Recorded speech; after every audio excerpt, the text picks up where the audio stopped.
specialized services for those students that might need individualized and more intensive supports in order to be successful and access learning.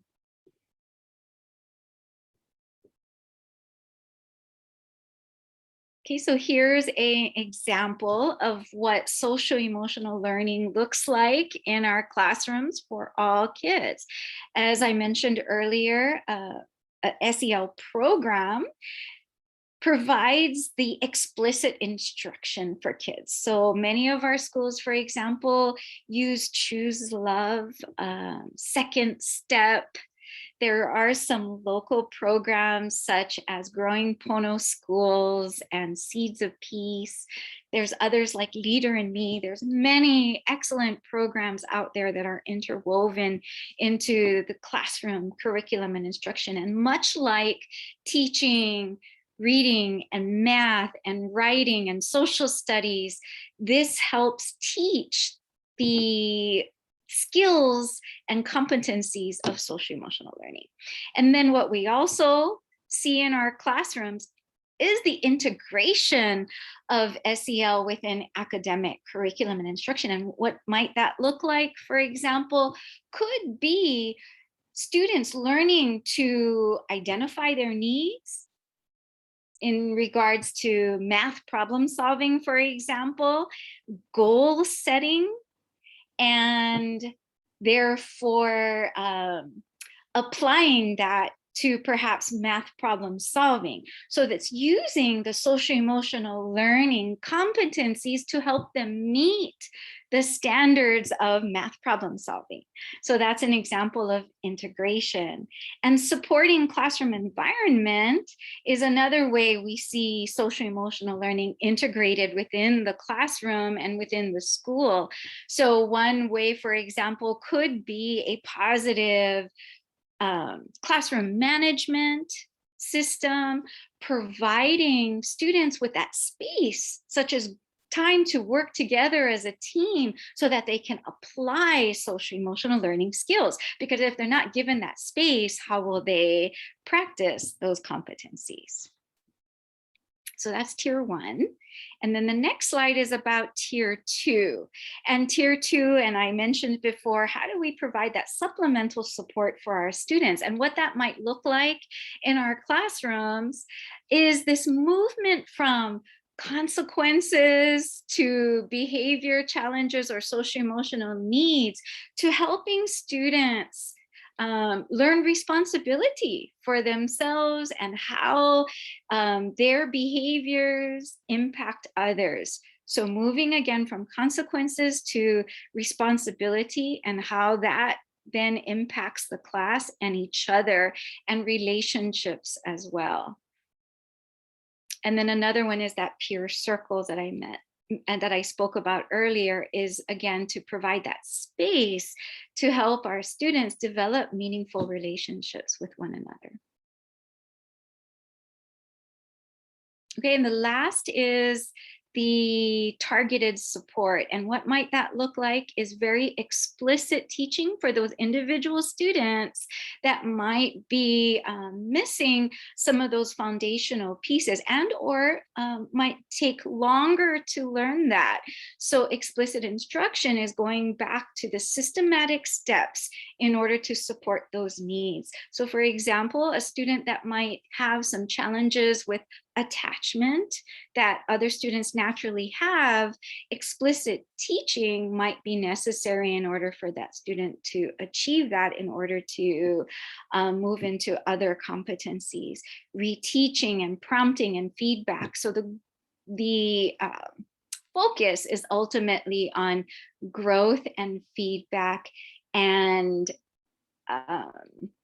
again, individually meeting that student's needs. So that's kind of the tiered system of support that integrates social emotional learning into the everyday practice in the classroom and within the school overall. Okay, I just want to note that there is a question that we will get to at the end of the presentation. So just want you to know that you see your questions there.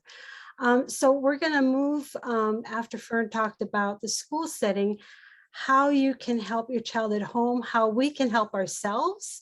So we recognize social emotional supports that we need and our children need. So this is what we call the social emotional learning wheel, which is about self-management, and you can tie it into the Hawaii multi-tier systems of support. It's all fluid. Managing emotions and behaviors to achieve one's goals, right? That's for us too. Self-awareness, recognizing one's emotions and value, as well as one's strengths and challenges. Responsible decision-making, you can read that there. Relationship skills, forming positive relationships, working in teams, dealing effectively with conflict, and social awareness, showing understanding and empathy for others. So in the next slide, we're going to do just a really quick activity, and just about how you're feeling right now with everything going on in your life, whether it's COVID, school, work, home, just rate. We'll go through each one. So social emotional awareness, 1 being the least, and 5 being, hey, I'm socially aware, I know what's going on, I can regulate. Right, type in the chat just quickly in a minute, just 1 through 5. Where are you right now? 8, 1 through 5, 3.5, 4, social awareness, 3, 4, 3, 4, 3. Okay, pretty good. So let's jump to self-management. Where are you now in self-management? 1 through 5. 2, 4, 5, 3, 4, 3, 2, 4.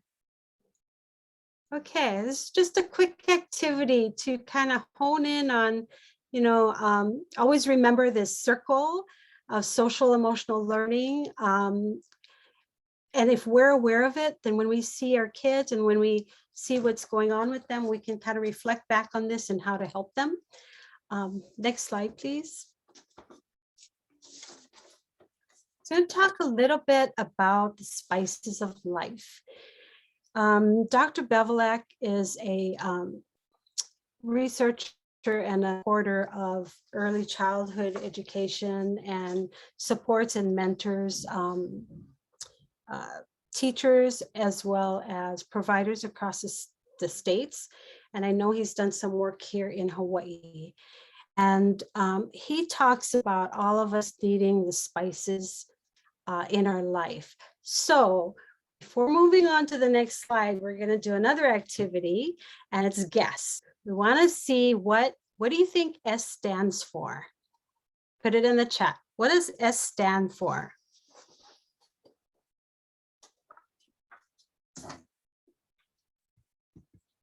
Support, self. Okay, self-awareness, self, social.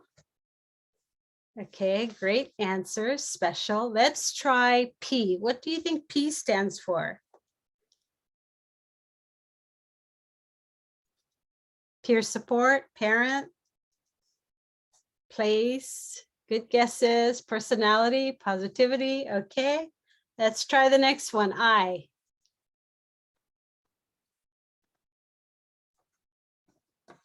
Independence, interest,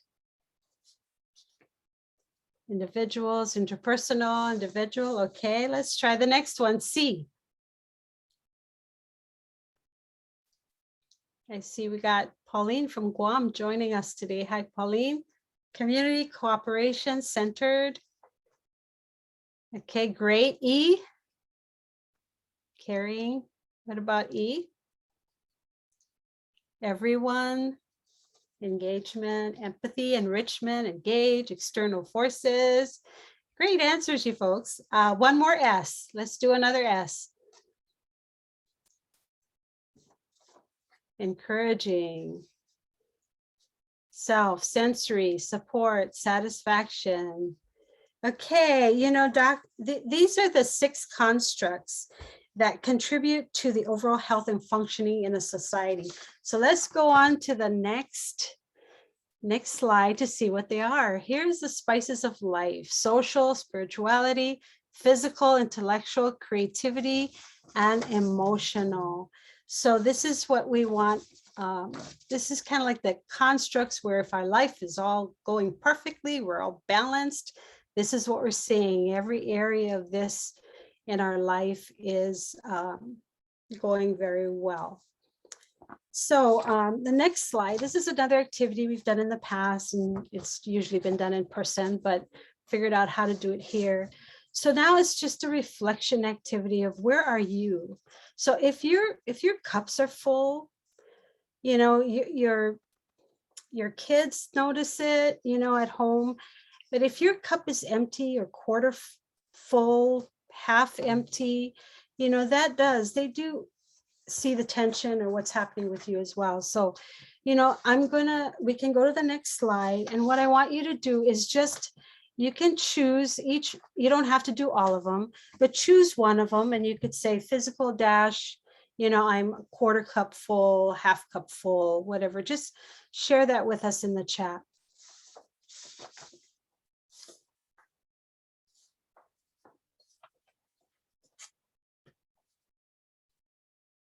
And think about it.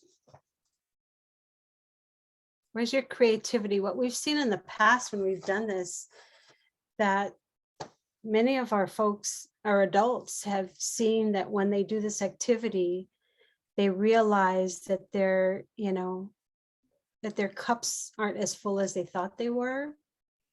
Social 80%, creativity half full, physical half, emotional 40%. Yeah. Creativity 3/4. So, you folks will have access to these slides. It's something to think about when you're going through, even when you're going through a hard time, just kind of reflect back. Physical 10%, yeah, I got you, especially with COVID, and we're at home, working from home, sitting in a chair most of the day. So I get that. Okay, thank you. Next slide. So this is the slide that just kind of explains how some of the ways that children deal with having an empty cup, right? When you see those different behaviors, whether it's acting out or even, if you see a child that's introverted, right? This is some of the ways that they deal with it. They steal from other people's cups. They seem to have bottomless cups, can't sit still. They think they have to fight or compete for every refill. And so this kind of shows you, what fills them up: play, friendship, one-on-one time. Again, going back to that wheel, right? What are the 6 constructs, and what is that social emotional learning in that wheel that we need to feel like our emotional cups are full, right? Doing what they love to do, feeling that connection with others, having love and affection. And as you see, what empties the cups, right? Loneliness, isolation, rejection from peers. We heard in another session about how important sleep is. So you see here fatigue, doing what they're forced to do or they hate to do, stress and strain. So this is just another reminder of, what we need to look at and what helps to fill our kids' cups. Next slide. This is just a reminder that, school, our kids are in school just part of the time, right? When you look at, they're with us more than, and in the community more than they are at school. So we really have to support these social emotional learning opportunities at home and when they're out in the community with us and their peers. This is just a slide I put in there that you can make your own wheel. We've done this in the past, just as a reminder, and even sharing this with your kids, right? You can get a magnet and get it laminated and just put it on your refrigerator. I have one on my refrigerator. That's just a reminder. about, our social emotional regulation, where we are on a daily basis.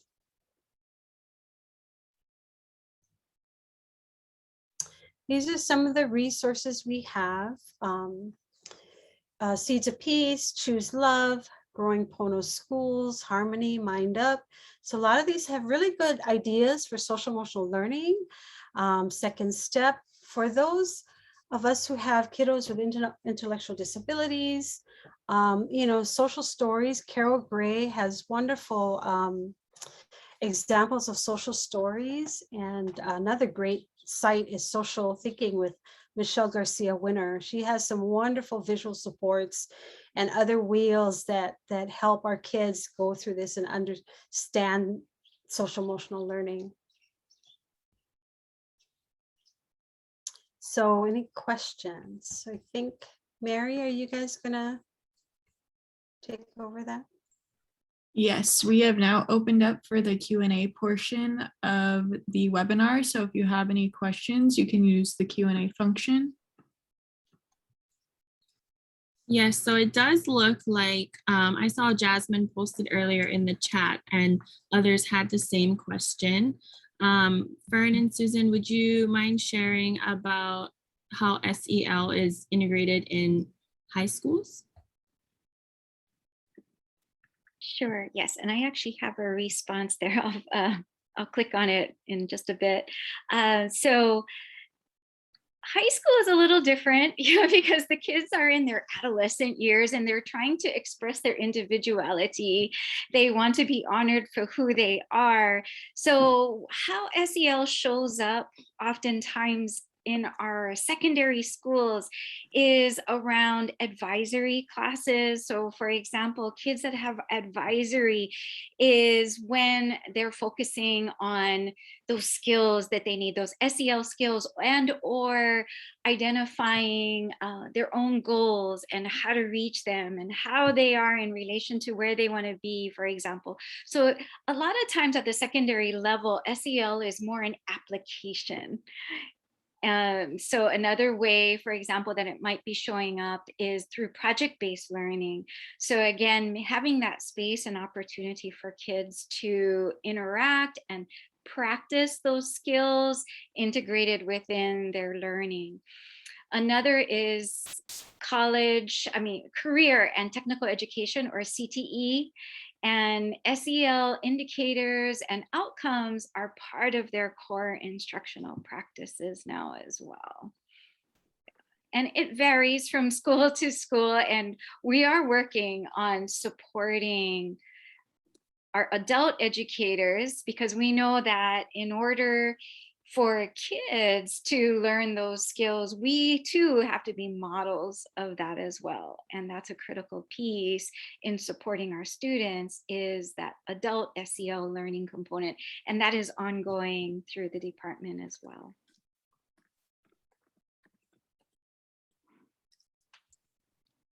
Thank you, Fern, so much for sharing. Oh, perfect. I see your response also in the chat. Awesome. We do also have another question in the Q&A box. It says, does SEL include health sexuality classes? No, that is part of health education specifically. But when I speak to social emotional learning, I'm speaking to the school climate and the individual SEL competencies that you saw in that wheel that Susan went through. Those are the competencies that we speak to in terms of SEL. All right, perfect. We do have another question. Are there any free counseling available beyond the school day? How would a child get access to those counseling, if so? And so thinking of outside of school, we do have the Hawaii Keiki hotline when students that might need additional support, although to reach out to them might be during business hours. But should students need referrals and support Beyond that, the Hawaii Keiki hotline will be able to connect the student and or the families to community partners that we're working with. We also have some other projects in the works to provide that safeguard of support, especially during this time of the pandemic, and hopefully that will be coming out soon. For example, we do have a federal trauma grant that we received, and we're now setting up the systems to provide students who have experienced trauma the mental health support that they need.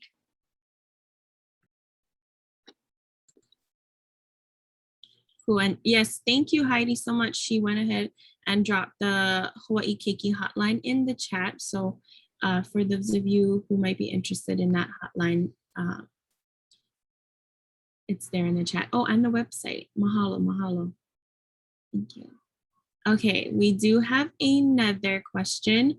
Do most schools communicate student SEL skills or achievements with the family? So one way that's clearly communicating some of those skills are through the general learner outcomes. That's one way. The other is students this year actually just took the Panorama SEL survey, which for grades 3 through 12, students were able to express where they are, their own perception in terms of their social emotional learning competencies and how they're perceiving their growth along the way with that. And teachers are incorporating that into their instruction, and therefore when sharing out reports, that can be used as well to speak to. Mahalo, Fern. Okay, Susan or Fern as well. This question is, what are the best ways for parents to model SEL at home? I'll take that one. And I think the best way to do that is going back to the wheel, right? Looking at all those components. You know, in a household where the parents are arguing, for example, you know, you're not regulated and you're showing your child that, you know, you can't regulate emotions or you can't take it outside away from the children, right? So it's always reflection. It's really about reflecting. Where am I?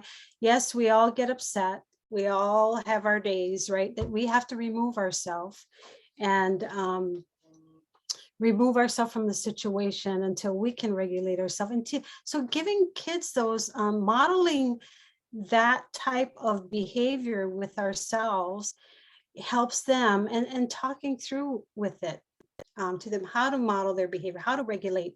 You know, it's okay if you need to scream, let's go outside and run and scream and come back. You know, just being aware of their feelings and telling them it's okay to feel sad. It's okay to be, you know, upset for a specific reason, but talking them through this process is really important. Yeah, and I can add to that. I'll share with you a story about a parent that I spoke to about the child learning SEL skills in the class and talking about it. So one skill, for example, is belly breathing. So when you're feeling anxious and upset, one way to regulate your emotion and calm yourself is to do these deep breathings through the belly. So the child, I guess, was coming home and talking about that, and the parent kind of just pushed it aside. But then she said that one day she had a little moment of road rage, I guess, and the child was in the car with her, and she was getting upset, saying things, raising her voice. And the child said, "But mommy, you need to try belly breathing." and then the mom actually started crying, realizing, you know, the importance of modeling and how in that moment that child was able to teach the mom about a very important life skill. And so the links that we shared with you actually has some really good parent and home lessons and activities that can be done. And they're all free, particularly during the pandemic. Much of the resources now are provided openly to many of you. So please access the second step. Choose Love has a good one for families, and Harmony, actually that whole curriculum is free for schools and for families to use. There's great videos in Choose Love, and so wonderful resources for you to use to help support your modeling and your the building of SEL in the home as well.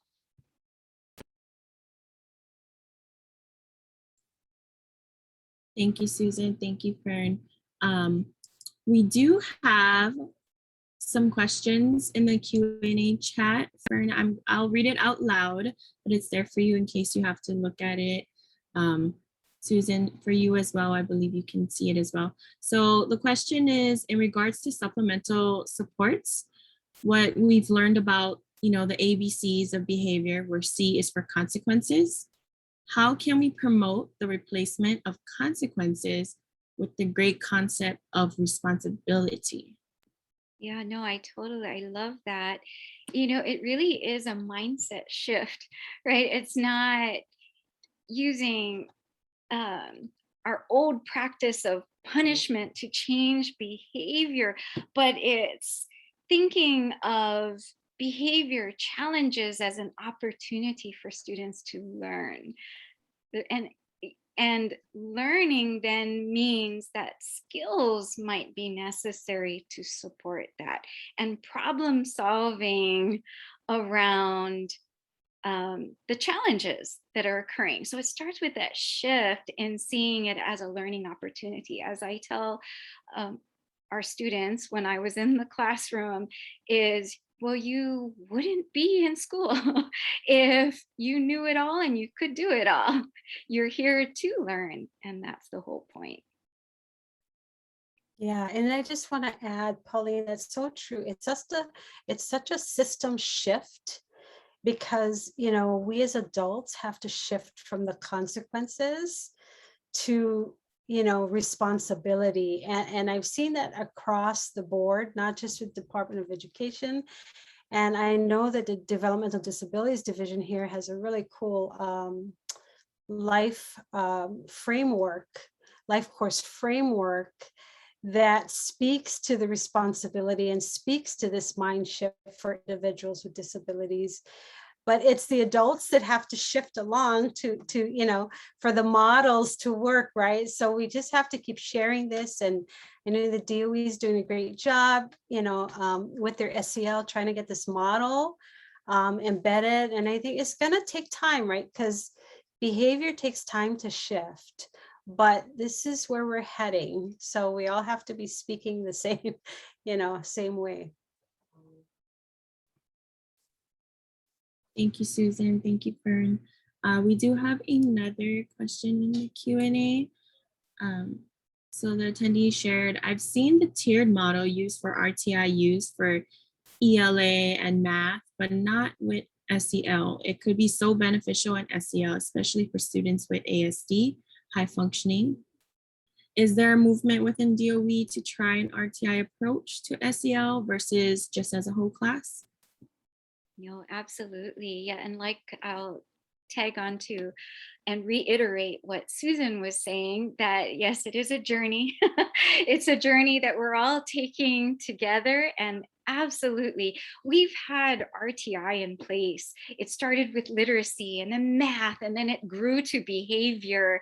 And now we're intentionally incorporating social emotional learning as part of this tiered approach to truly address the whole child's needs. And so, yes, we 100% see the value in that. And like Susan said, yes, this is the new norm by which we practice. And it could be showing up now, perhaps in counseling targeted groups, where the school counselor is meeting to support students with supplemental needs. We ultimately want it to be as part of everyday practice and built into classroom time as well. But then again, we're always competing, right? There's only so much time that we have in the class, and it might be competing with literacy target groups or math needs and other needs. So it's about balancing that and being intentional about putting it in the forefront as well, and or integrating. And that's why we highly encourage the integration of SEL within academics. So we have in the chat, Fern, will you explain what RTI is? Sure, so sorry about that. Yes, RTI is response to intervention, which utilizes the tiered system of support to meet academic needs of the students. So similar to what I showed you with that triangle of the green core, yellow for supplemental needs, and red for intensive needs, that would be in place for literacy and math. And in Hawaii, behavior was also included as part of response to intervention, which is ultimately our Hawaii multi-tiered system of support, a more robust. So it started with RTI, and HMTSS is now our more robust, muscular RTI.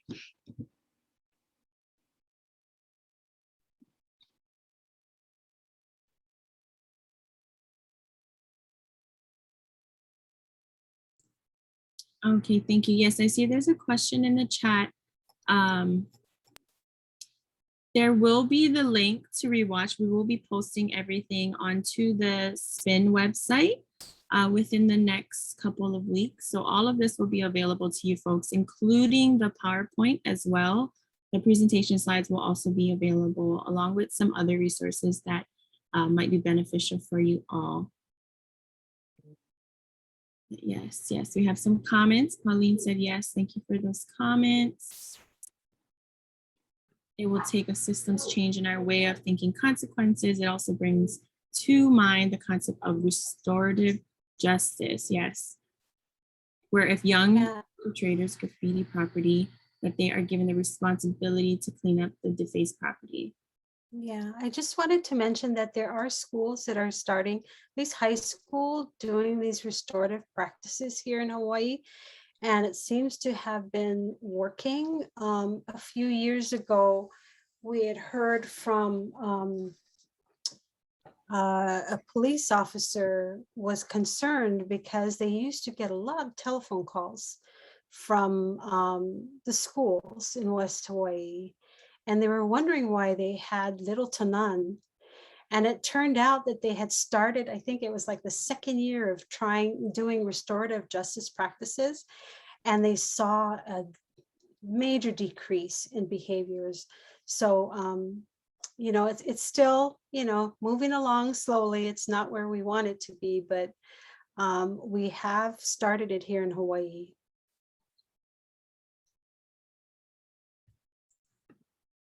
Thank you, Susan, for sharing that.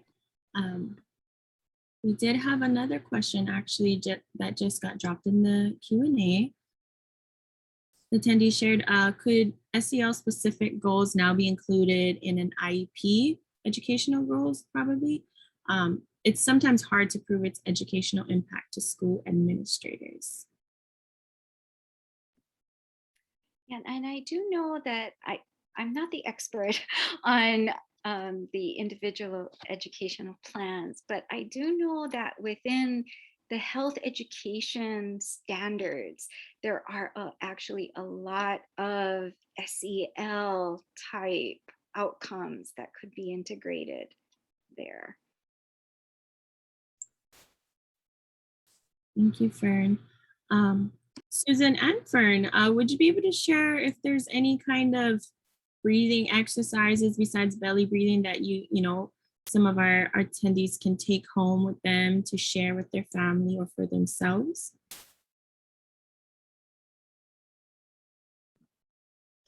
Fern, I don't know what what practices you have in school, but I know we do just a lot of belly breathing.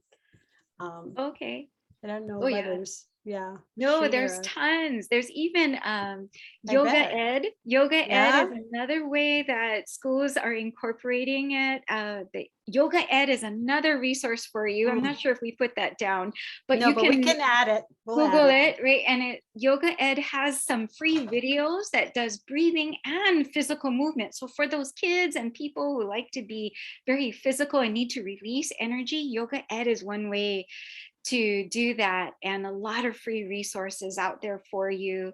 Another really cool one for little kids to remember to breathe is like if you have a picture of a candle and you see the flame on it and you blow, yeah, or you use your finger as a blowing method to remind kids to do that. Another is using shapes or outlines of shapes, and as you picture the shape, you breathe while you're outlining. Breathe in when you go down, breathe out, and so on. So yeah, lots of great ones. General meditation practices is another way to do so.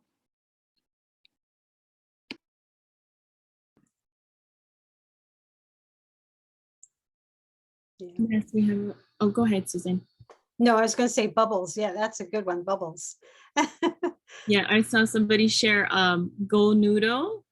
They sent us a message about Go Noodle. I know the Kiki love Go Noodle. It's super fun for us, for us too to do. So that's awesome. Yes. Okay. There is another question that got dropped in the chat. I'm not too sure if Susan or friend you would be able to share some insight, but are there any other techniques you would achieve SDL working in regards like with substance abuse or oppositional kids or teens?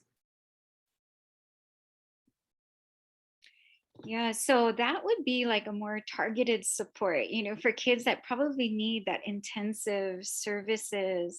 And I do know of the Department of Health that we collaborate with that does boys groups and boys circles and girls circles, and they really hone in and target on those specific needs. And I know the Department of Health has a lot of really good resources related to those specific needs. Yes, for sure. In relation to that, Fern or Susan as well, would any of you be able to share like what the relationship is like between SEL and school-based behavioral health? Sure, absolutely. So we have a strong school-based behavioral health team. In fact, it's one of the largest in the nation that supports our kiddos related to their mental health needs, and have strongly been involved in the IEP process to address student needs. And but they're also there to particularly in that tier 3 realm that I shared with you, when students need those individualized support efforts. But they're also there working directly with the schools to ensure that best practices are occurring with core instruction and or targeted supports, but most definitely working to meet the needs of those individual students and intensive challenges that they might need.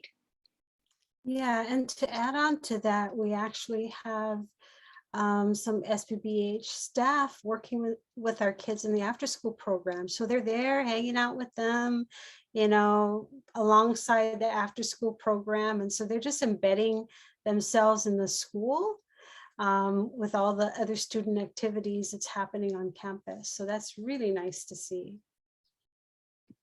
I like the cookie breathing. That's a good one.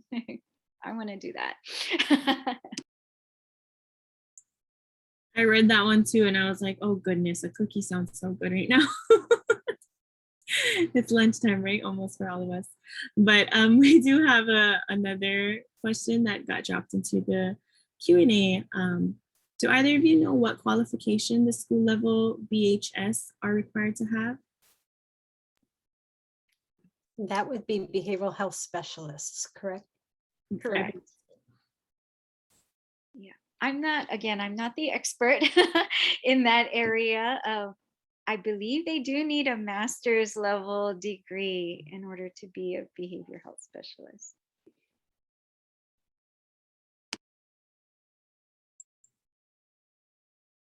All right.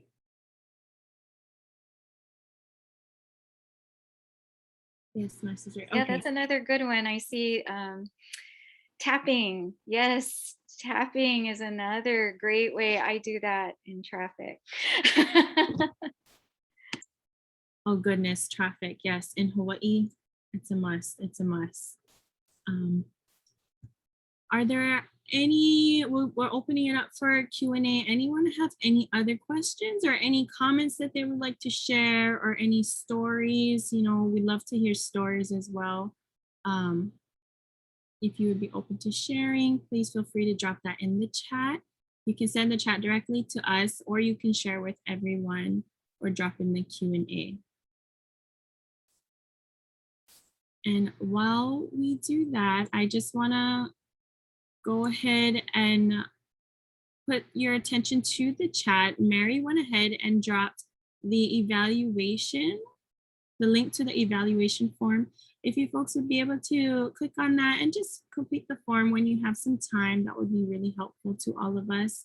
Thank you, Mary, for dropping the link one more time.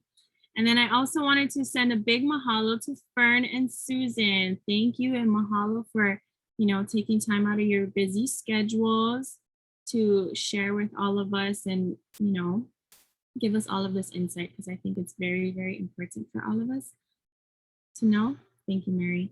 So we went ahead and Fern and Susan went ahead and dropped their contact information for those of you who would like to take it down if you have any questions.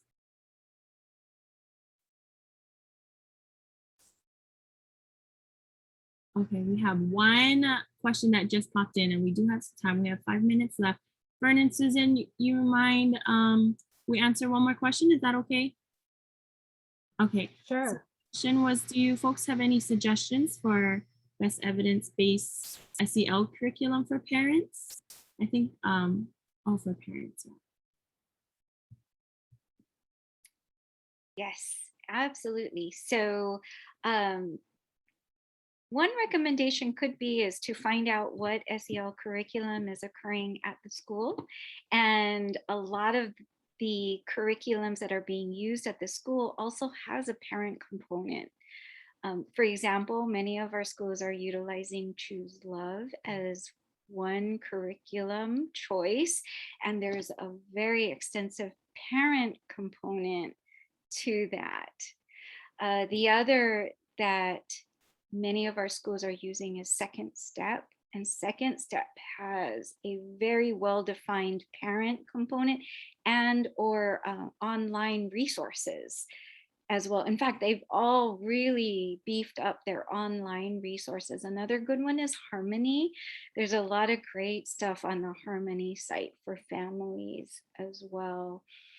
If you're looking for local things, local based things, Seeds of Peace is another excellent toolkit, and they give you really short, succinct, great activities that you can try. And another is Growing Pono Schools, which has a local foundation to it. So it connects it to the host culture, the Native Hawaiian host culture, and the origins of Hawaii. Mahalo. Thank you, Fern. All right. I would just like to mahalo everybody for joining us. I do just have a few short announcements for everyone.